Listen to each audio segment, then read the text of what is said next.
Muy buenas tardes. Tengan todos ustedes, amigas, amigos, que nos conectamos con cierta frecuencia a través de este medio. A pesar que las 2 últimas semanas no tuvimos esta comunicación.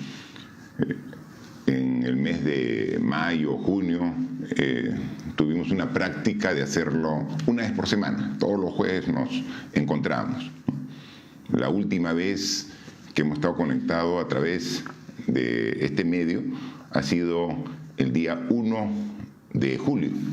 Fue la última vez que estuvimos conversando directamente, en vivo. Y han pasado ya 3 semanas. Estamos 22 de julio y creo que hay temas interesantes que nos permiten hablar nuevamente con todos ustedes. Y hablar con los mismos conceptos, hablar con claridad. Siempre que nos hemos dirigido a todos ustedes, lo hacemos con el mayor de los respetos. Y una forma de mostrar ese respeto es ser sincero, es decir, lo que realmente pensamos. O sea, no decimos necesariamente lo que nos podría hacer quedar bien con la gente, decimos lo que pensamos.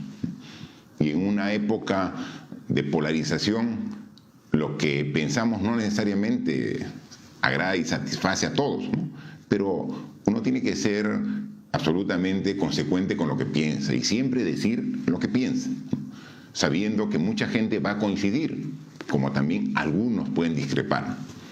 Pero estamos en una sociedad civilizada donde debemos, creo, como principal característica, respetarnos todos, ¿no? Respetarnos entre los que pensamos igual, pero más aún respetarnos entre los que pensamos diferente. O sea, eso es fundamental, que haya un respeto mutuo, porque esa es la base de una sociedad que unida puede conseguir el progreso. Y creo que ese tipo de reflexión es obligatorio hacerlo cuando estamos a tan solo 6 días del bicentenario.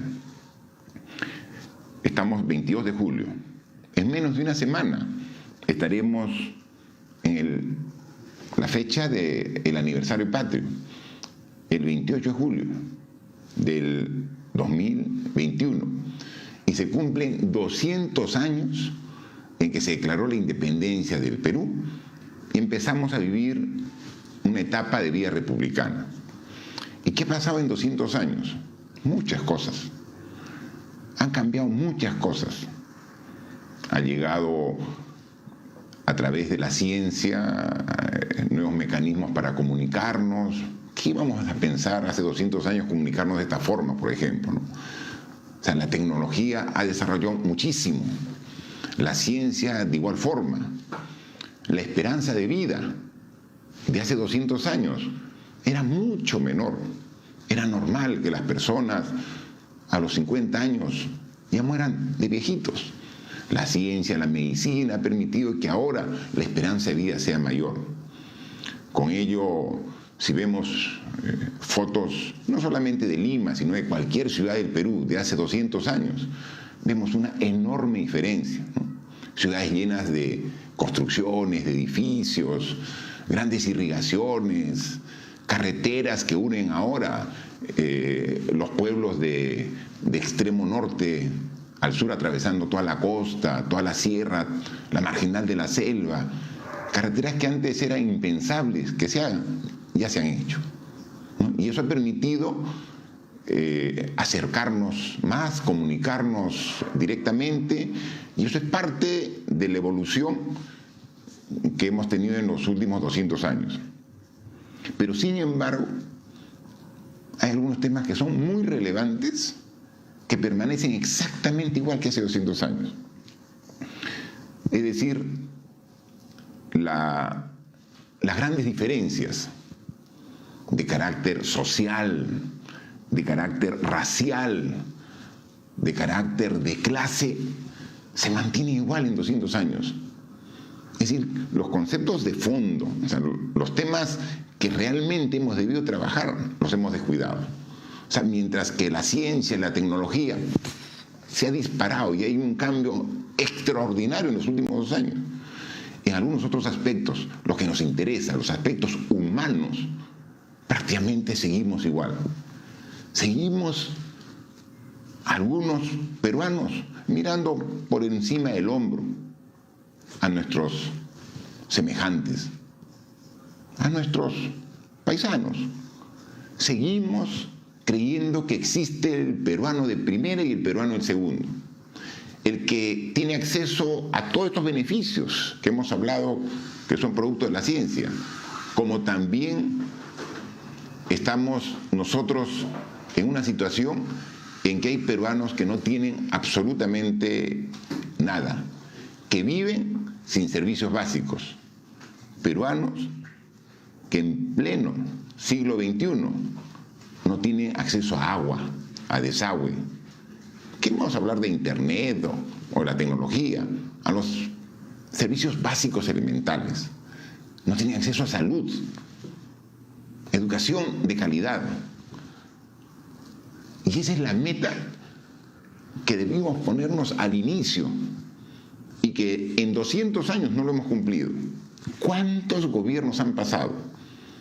Y ese tema, que es el más importante, no se lo ha atacado desde su base, desde su raíz. ¿Y qué mejor hacer esa reflexión ahora, que estamos a solo 6 días de que asume un nuevo presidente, que asume un nuevo gobierno, que asume 130 nuevos congresistas, que se pongan ese objetivo, que sigamos construyendo carreteras, que pasemos del internet 4G al 5G, perfecto, muy bien, pero que eliminemos la desigualdad, que nos tratemos todos con respeto, que no descalifiquemos a la gente por nuestros pensamientos, por pensar diferente. O sea, esto es lo fundamental para una sociedad y no lo hemos aprendido en 200 años. Y si no lo hacemos, seguramente estaremos de acá a 100 años hablando de el tricentenario, cargando el mismo lastre de una sociedad desigual que no permite el desarrollo equitativo para todos. Así que es lo que debemos trabajar todos con el mayor esfuerzo. Porque esta semana, por fin, después de esperar mucho tiempo, demasiado tiempo, recién el Jurado Nacional de Elecciones proclamó al presidente del Perú, quien juramentará el cargo el 28 de julio. Pedro Castillo, profesor de educación rural, un provinciano, como yo, como la mayoría de los peruanos, va a tener la gran responsabilidad de conducir los destinos del país. Y entra en unas circunstancias muy difíciles, porque él ha ganado las elecciones por una diferencia de solo 44.000 votos. No es nada 44.000 votos. Si consideramos que quienes han ido a las urnas a votar son más de 18.856.000 votantes. Miren, han ido 18.856.000 votantes. Y de toda esa gran cantidad de peruanos y peruanas que han ido a votar, la diferencia entre Pedro Castillo y Keiko Fujimori es solo de 44.263 votos. O sea, así de chiquita la diferencia. Pero esa es la democracia. Con esa pequeña diferencia, Pedro Castillo ha ganado las elecciones. Y tenemos que respetar. Y en consecuencia, a partir del 28 de julio, eres el presidente de todos los peruanos, de los que votaron por él y de los que no votaron por él. Él es el presidente de los que confían en su discurso y también es presidente de los que desconfían de sus propuestas. Y tiene que llevar a todos a los que votaron y a los que no votaron por él a una situación mejor. Y para eso todos debemos ponerle esfuerzo. La primera reflexión: ¿por qué demoró tanto su proclamación? Que lo ha dejado solo con una semana de tiempo para hacer la transferencia de gobierno. Yo he sido parte del anterior gobierno que inició el 2016, del presidente Kuczynski, y tuvimos más de un mes para la transferencia, y un mes nos quedó corto. Ahora, ni una semana tiene. ¿Y por qué demoró? Porque la candidata que postuló con él para la segunda vuelta no se cansó de poner obstáculos para que el Jurado Nacional de Elecciones llegue a la culminación del escrutinio final. Hubo una serie de apelaciones y pedidos de nulidad que postergaban y postergaban la decisión final del Jurado Nacional de Elecciones. Ya se sabía que íbamos a llegar a esta situación, pero no era más que leguleyadas las que han hecho perder un tiempo de un mes valiosísimo para la transferencia del gobierno del presidente Sagasti al gobierno del presidente Castillo. Esperemos que todos pongan de su parte para que esto pueda hacerse de la mejor forma. Pero ahí la siguiente reflexión: la candidata que ha perdido las elecciones ha dicho que reconoce los resultados que ha proclamado el Jurado Nacional de Elecciones, pero sin embargo dice que no acepta su derrota porque le han robado votos.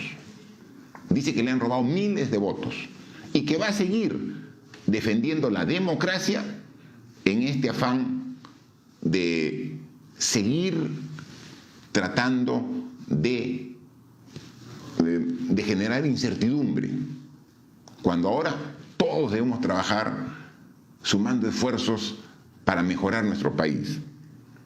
No entiendo finalmente la posición de la señora Fujimori, que dice que acepta la proclamación, pero que no está de acuerdo con los resultados, que es una proclamación ilegítima. Bueno, pues, si es ilegítima, entonces ¿por qué la acepta? No sé. Ahí hay una contradicción que si solamente le hiciera daño a ella y a su partido, no habría mayor problema, pero le hace daño al país, porque necesitamos iniciar una nueva etapa. Yo he vivido y he sido parte de un gobierno con una oposición confrontacional y obstruccionista, y no saben lo daño que hace eso al país. Queremos empezar 5 años repitiendo la historia de los últimos 5 años. Por favor, demos vuelta a la página y trabajemos todos buscando un futuro mejor para todos los peruanos y peruanas. Sí, fiscalizando. Eso estamos de acuerdo todos, en que haga bien las cosas el presidente Castillo. Y si comete alguna mala decisión, alguna mala acción, levantemos la voz. Por supuesto que sí, pero no con un afán confrontacional. Ni siquiera ha juramentado el cargo. Y ya se ven algunas estrategias para tratar de vacarlo. ¿Pueden creerlo? O sea, el presidente proclamado, votado por la mayoría de los peruanos, no ha asumido el cargo. Y sin embargo ya hay algunos que están buscando la forma de sacarlo en el menor tiempo posible. Así no se hace patria. Tenemos que seguir trabajando con las diferencias que podemos tener, buscando lo mejor para el país. He escuchado las primeras declaraciones que ha dado Pedro Castillo cuando fue proclamado, y él ha manifestado que va a ser un gobierno para todos, que va a respetar a todos. que va a buscar que todo el que quiera colaborar con el gobierno, siempre y cuando lo haga honestamente, va a tener las puertas abiertas. Es decir, un gobierno de ancha base. Esperemos que en las decisiones que tome se refleje su discurso. Por ejemplo, en la selección de los ministros, que sean personas competentes, comprometidas con el país, que conozcan la responsabilidad que van a asumir, que no sea solamente un premio de carácter político. Un ministro está a cargo de un sector que debe desarrollarlo y debe mejorarlo. Y entonces debe conocer, debe tener experiencia. De ahí vamos a ver en la conformación del gabinete si lo que ha manifestado como voluntad se traduce en hechos. Y estaremos todos atentos a que eso ocurra. Y obviamente, ¿por dónde tiene que empezar su gobierno? Por continuar luchando contra la pandemia. Pandemia que la venimos sufriendo en el Perú y en el mundo hace año y medio, pero que no se ha ido, que sigue en nuestro país, que generó el año pasado, entre junio y julio, una ola, la primera ola de infectados y de víctimas, que luego en el mes de octubre, noviembre, atenuó y bajó, y que iniciando este año, en enero, febrero, marzo, nuevamente la segunda ola superó a la primera ola. Entonces podemos confiarnos de ninguna manera, ni los peruanos, ni el próximo gobierno, en que la pandemia ya pasó. No, el COVID sigue entre nosotros. Hay que seguir vacunando a la población y tenemos que seguir cuidando. Es primera prioridad para el próximo gobierno. Luego, lograr que nuestra economía se siga expandiendo, siga mejorando, se siga fortaleciendo, porque de la economía depende la chamba para los peruanos. Si la economía languidece, si la economía está en declive, se refleja en menos oportunidades laborales. O sea, no es que queremos solamente que el dólar se estabilice, y eso se va a lograr en la medida que haya confianza en la población. Por supuesto, queremos que el dólar regrese a sus niveles previos a esta etapa de incertidumbre, porque sube el dólar, sube todo. Y además, la confianza genera la inversión, y la inversión genera los puestos de trabajo. Entonces, atender la pandemia y todos sus efectos en el aspecto de salud, pero atender la economía, una economía sana, próspera, que genere chamba para los peruanos. Otro tema fundamental es no descuidarnos de la corrupción. Es el virus que lo tenemos mucho antes del COVID. El virus de la corrupción está latente, y desde el inicio el presidente Castillo y su gabinete tiene que marcar bien claro su posición frente a la corrupción. Es fundamental. Y el reto quizás más importante, porque todos esos son de coyuntura, lo que hemos hablado al inicio, trabajar para disminuir la desigualdad que existe entre los peruanos, para que el Perú del bicentenario tenga claro que todos los peruanos y peruanas somos iguales, y que su gobierno y su sociedad va a hacer el máximo esfuerzo para que todos mejoren. Entonces el principal reto del próximo gobierno y de los subsiguientes, porque no es tarea de solo un gobierno, es disminuir la gran desigualdad que la mantenemos en los 200 años de vida republicana. Y para eso, dejar racismos de lado, dejar clasismo, dejar las diferencias por el color de la piel, porque pensamos diferente. Es fundamental ello. Pero no solamente depende de un buen gobierno el bienestar de los peruanos, depende también de un buen Congreso. Y mañana juramentan los 130 nuevos congresistas. El mayor de los éxitos a todos ustedes, congresistas que mañana juramentan. Yo debería estar ahí.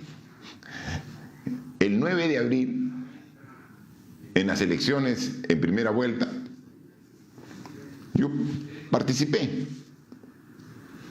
Y fue el pueblo, a través de su voto, el que me dio el honor de ser el congresista más votado de todo el Perú.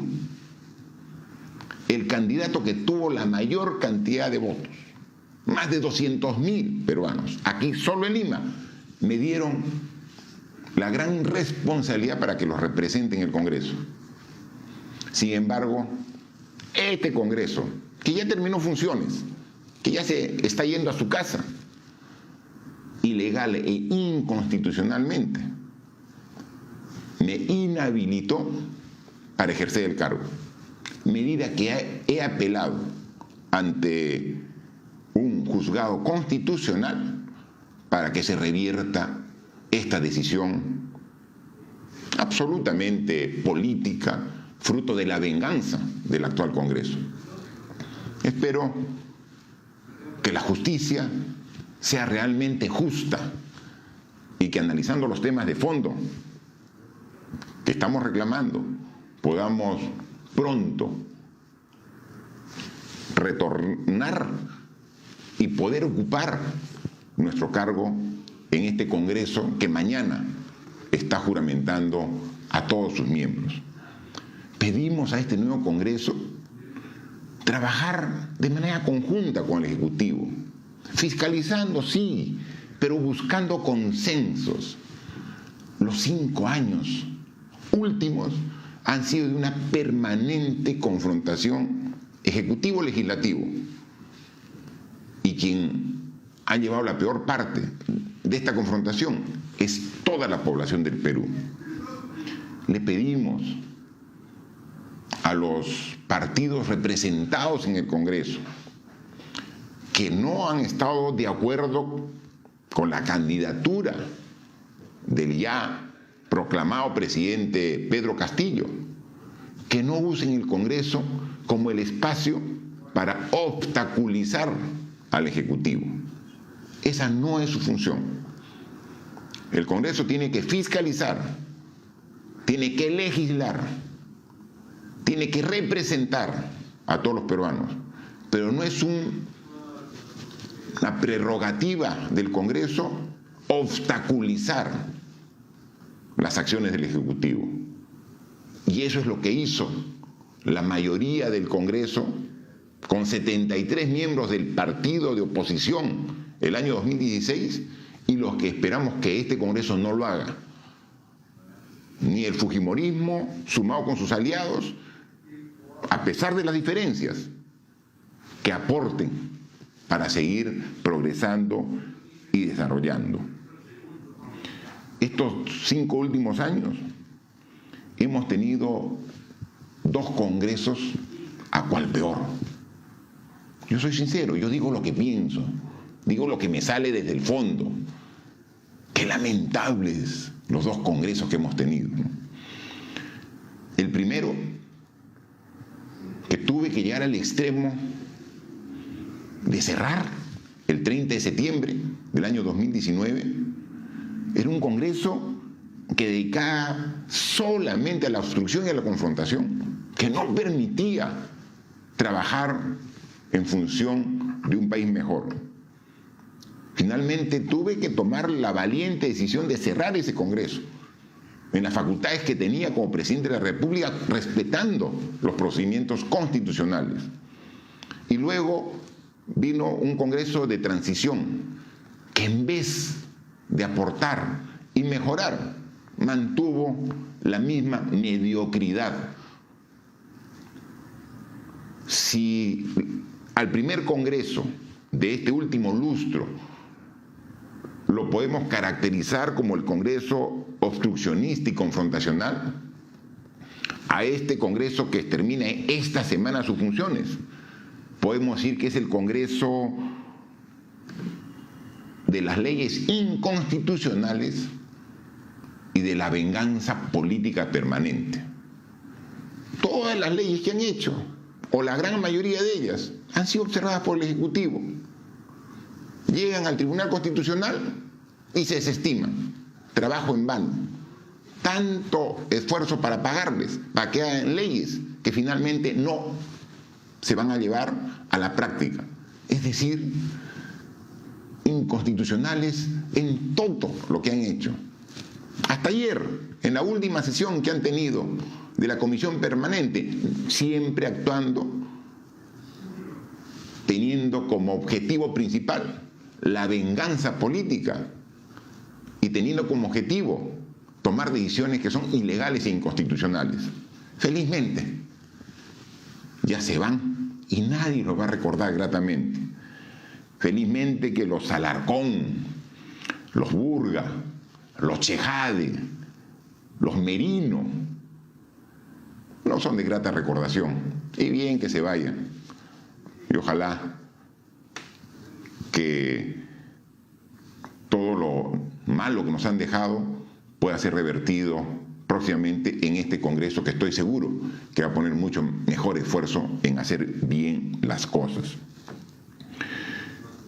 El Congreso tiene que empezar eligiendo su junta directiva. Y para eso no hay un partido que tenga una hegemonía que pueda definir una junta directiva. La mesa directiva del Congreso, la que va a liderar el manejo de este poder del Estado el primer año. Para la mesa directiva tiene que buscarse consenso. Y ahí vamos a ver la primera prueba de fuego para los congresistas. Ponerse de acuerdo en la elección de una mesa directiva multipartidaria donde se sumen esfuerzos en beneficio del Perú. Esperemos ahí que demuestren en los hechos los que han dicho en la campaña su amor por el Perú. Es fundamental. Y luego que logren ese consenso al interior del Congreso, busquen el consenso con el Ejecutivo para lograr el progreso y el desarrollo de todos los peruanos. Quería también manifestar una vez más una aclaración, ¿no? Yo participé como candidato de Somos Perú en estas elecciones. Yo he sido candidato al Congreso, salí electo y luego los dos candidatos a la presidencia que tuvieron la más alta votación pasaron a una segunda vuelta. El partido Somos Perú tomó la decisión de dejar en libertad a sus militantes y simpatizantes porque no apoyaba a ninguno de los dos candidatos. Y yo cumplí esa decisión que tomó el partido Somos Perú. Y si bien he dado mis opiniones durante la segunda vuelta electoral, no hemos tomado ninguna contacto ni relación con ninguna de las dos candidaturas. Tenemos una prensa en nuestro país, un sector de una prensa responsable, seria, analítica, racional, equilibrada. Pero también tenemos una prensa que en vez de informar, desinforma, que miente, distorsiona y confunde con una serie de mentiras que da. He visto una cantidad de noticias falsas, que yo me había reunido con el candidato Pedro Castillo.